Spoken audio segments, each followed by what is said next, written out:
sana naman hindi magtagal. Kasi nakakaperesyo din sa mga tao. E papasok, nahihirapan silang magsumakay ng malayo. Kawawa naman.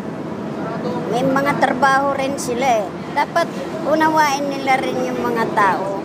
So, dear INC, thankful kami na may ganitong aktibidad kasi napapakita yung pagkakaisa ng lahat. Hindi lang na ipapakita yung gusto namin maipaglaban, kundi yung pagkakaisa namin kahit ganito yung nangyayari sa amin.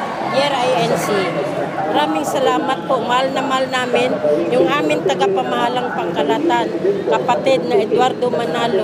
Kaisa po namin kayo sa lahat pong gawain sa Iglesia ni Cristo. Hindi dapat po pakialaman yung aming pananampalataya. Buhay man namin, itaya namin sa ganitong gampanin po. DIMC, sana hindi na lang kayo rito nagrarally. Kasi marami na apektuhan eh. Tulad yung mga taong yan, nagkalakad. Dapat sa Padre Paura na lang kayo. Marami na i-istorbo eh.